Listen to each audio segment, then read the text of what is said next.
YA. This is Cindy Pond at the Los Angeles Times Festival of Books. Cindy, so tell me a little bit about your diversity in YA tour that's coming up. Well, Melinda Lowe and I spearheaded it, and it's launching in San Francisco on May 7th, so next Saturday, and we're really, really excited about it. We basically had been talking about it kind of just as a joke, like we should go on tour together, and then we realized that both of our Asian-inspired young adult fantasies were coming out around the same time, but they both got pushed back, and it was like within a week of each other, and I said, well, we really should do this. And then we just decided to invite other authors along the way who, write diverse characters or are diverse themselves somehow. And we're super excited. We've got awesome authors joining us at each stop. And I don't want to name people because I'm afraid I'll forget people, but you should definitely check out our website at diversitynya.com. So what do you think, as the diversity tour, is this celebrating the current state of diversity, or are you hoping to encourage kind of more diversity in YA and encourage people to read outside their comfort zone? Definitely. I think that we're celebrating how far we've come already. Yes. Well, actually, for the diversity tour, we wanted to celebrate how far we've come, but there's still so much a long way to go, I think, that we believe. And, it's diversity, including diversity, being inclusive, often makes people uncomfortable, or it makes people angry, depending on, some people are like, oh, it's not an issue, it doesn't really matter, and then some people are like, no, it has to be this now. And I don't think it happens instantaneously, even though that's what we want. We want things to be right and perfect instantaneously, and I think it's a journey, and it's a road, and it's a big endeavor that we want to go for, and nothing is easy that way. You have to kind of struggle and work for it. So I think we're on our way. Compared to what I had to read as a young adult, I didn't see, any kind of representation or any books about me. I know that there were some out there, I just didn't find them myself, and there's just a lot more now. So we're very excited about that. But we do want, there's dialogue that's happening, and I think that educators, librarians, editors, agents, writers, they're all talking about it, and I think we felt the time was right to kind of come together and use it as, a banner to tour under. So, yeah.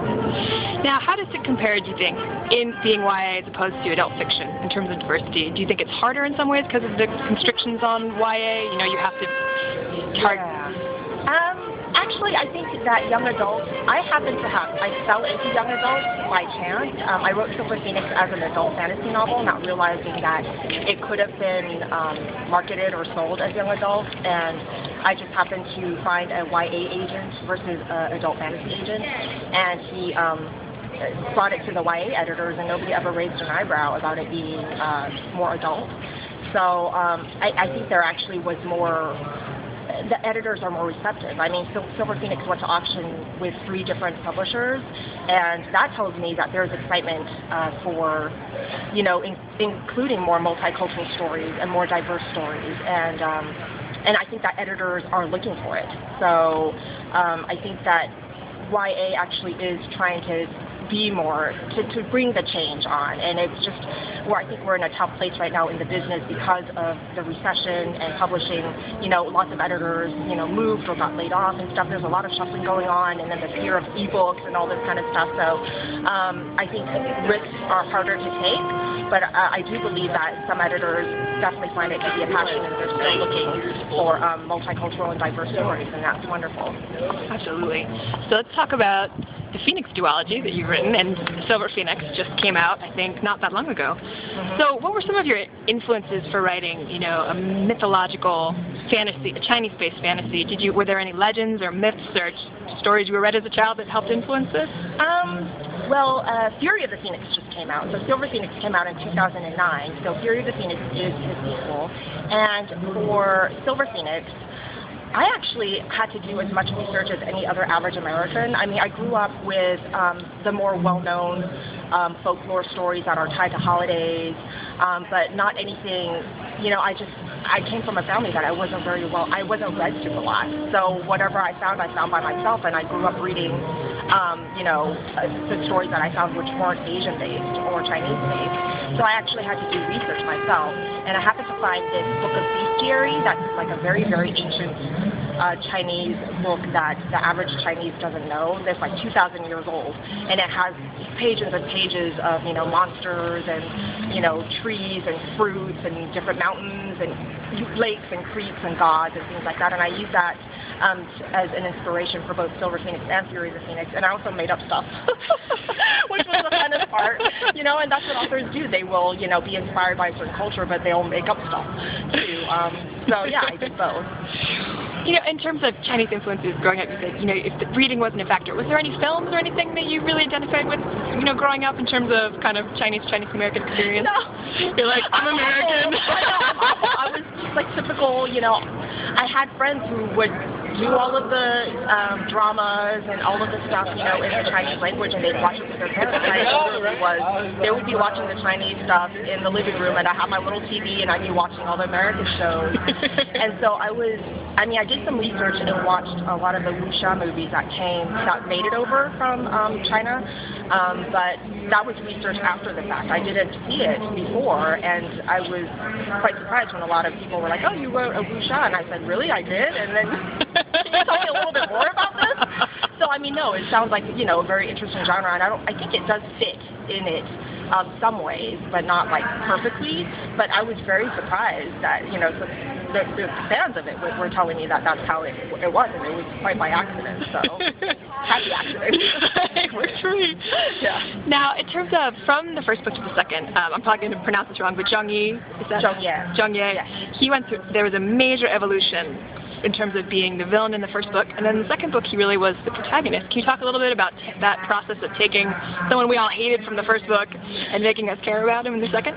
Yeah, that actually was, when I thought about the second novel, I knew that I needed to have both the storylines of Silver Phoenix and Eileen continue on, but I really, the minute I thought about it, I knew that I needed it to be narrated by Zheng Ye. He had more to lose, and I just felt a dual narration between Eileen and Silver Phoenix were too close in a way, because they weren't reincarnations of each other. So, and Zheng Ye's storyline was simply more interesting. So I was very, very nervous about the whole thing, because, we're talking about a teen eunuch and an anti-hero in a young adult novel. When are you going to see that again? And I was afraid to lose him. And my editor said, make it work and convince me that this is how it needs to be. And I think that I did. I made it so, to me, Fury of the Phoenix is all about consequences of what happened in Silver Phoenix and choice. And what Eileen had to do, no matter why she did it, if the gods wanted her to, if it was the right thing, whatever she did, she had to suffer the consequences of the first book. You don't just, do this fancy heroine thing and then you go la-di-da and everything's good. That's not how life works. And for Zheng Ye, I just love great characters, and I just kind of wanted to juxtapose the storyline between Eileen and Zheng Ye and kind of show that they thought about the same things, they've made similar choices, and how you can really go the wrong way, even if it's the best intentions are the way to hell, pave the way to hell, and that's literally what happened. So, yeah, I think that he is sympathetic. I'm not trying to redeem him anyway. I'm just trying to show that people make mistakes and terrible things can happen from these choices that you make. And not to be too spoilery, but in some ways it was a very traditional kind of Chinese love story in terms of Zheng Ye and Silver Phoenix. Did you think about that at all as you were writing it, or is that just what happened? That is what happened, because I had to follow what I said in Silver Phoenix, and that was, we know that Silver Phoenix dies. So we knew that it was a tragedy, and no matter how gross and evil Zheng Ye was, he was still twisted romantic, because he was trying to make Silver Phoenix, Eileen love him, because he believed that he could somehow redeem himself. So he was kind of twisted and still romantic in that way, and he stayed true to his, love of Silver Phoenix. So, yeah, I guess, yeah, it is traditional tragedy. Duty, I always, as an American watching Chinese cinema, you're always like, just be happy, stop it, I give you that too. There are two storylines, so it's not totally everybody flings themselves off the cliff. Thankfully. because people gave me crap about the ending for Silver Phoenix, and oh yeah, they didn't like it at all. They were like, how did you, I would have given it 5 stars, but I threw the book across the room after. They were very upset by it, because I don't think it's a very traditional young adult ending, and people accuse me, like they read it, and some people were like, well, obviously she's setting us up for a sequel, and no, that was a story if I hadn't sold a second novel. I'm glad that I sold a second novel, but to me, the story was inclusive in Silver Phoenix. I mean, you want to know what happens with Arlene and Shen Yong, but they weren't at a time when anything romantic made sense to me, and I write for the characters to make sense, not for the readers to be happy. Unfortunately, I'm sorry. I'm very bad that way. But it made sense for them to go through, to grow together in Series of Phoenix, so I think that it's more rewarding in a way, instead of forcing it to happen. Absolutely. So where do you go from here? Do you have a completely different series planned next? Will you stay in your fantasy world and do something with a new character? Well, I do have a contract with Green Willow Books for a picture book, which features my Chinese brush art. So I'm very, very excited about that. I'm not familiar with the process of writing or creating a picture book. And Green Willow Books puts out such wonderful picture books. So I'm really excited to work on that with my editor. And then my next novel I'm hoping to write is another Sha fantasy that doesn't include the characters in the 2 previous books. And it's like in the very baby stages, and I just know that it's a half shape-shifting snake demon as a heroine and a wannabe monk as a hero. I have them too in my mind.